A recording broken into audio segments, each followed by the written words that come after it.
In this video, I'm going to show you how to create a digital collage. So you're going to be using pixlr.com/e. You're going to hit Open Image, and the first thing you need to do is save a few, however many images you're wanting to use for the collage, or at least a few to get started, to your files. So you will do that by actually clicking on the image and selecting Save Image As. So you don't need to copy or paste or screenshot, but you need to select Save Image As. Right now I'm opening an image to use as the background, so I'm going to open that first. And now from here you should see all of these panels: Navigate, Layers, and History. If you do not, then you need to hit View, Restore All Panels, and that will bring all of these back up. The tool we're going to be using most is Layer. So we're going to hit Layer, Add Image as Layer, and then you're going to select your first collaged image. So when you place that in there, it's going to come in square, because most images on Google are in there as square. So to change that, we're going to hit the Lasso Tool, and you have some options here that you can play around with. Polygon creates these straight lines, but I'm going to use the Free tool, which allows you to just freely draw. So think of this as like scissors. We're cutting this out kind of in an abstract shape.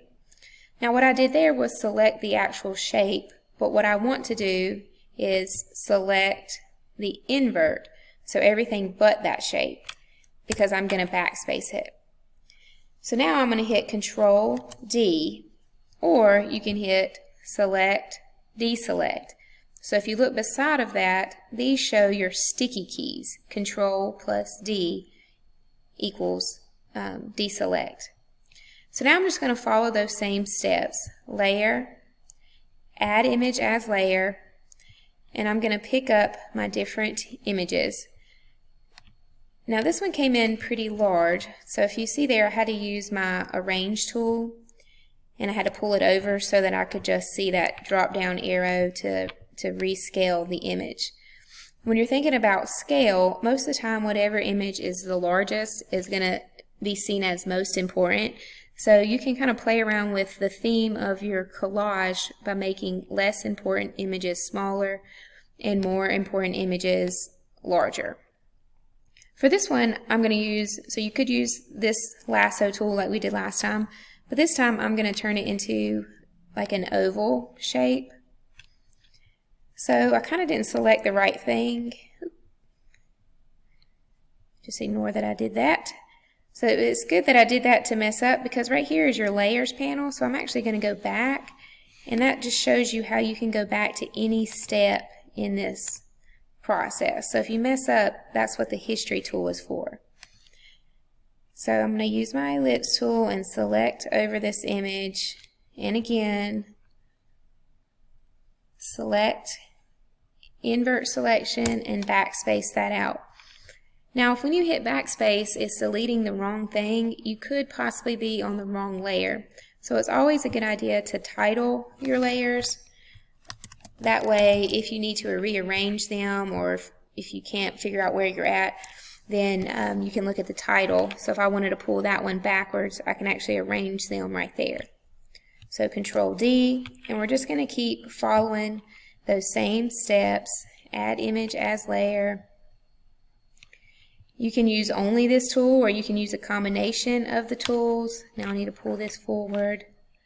I'm going to select, invert, backspace, arrange.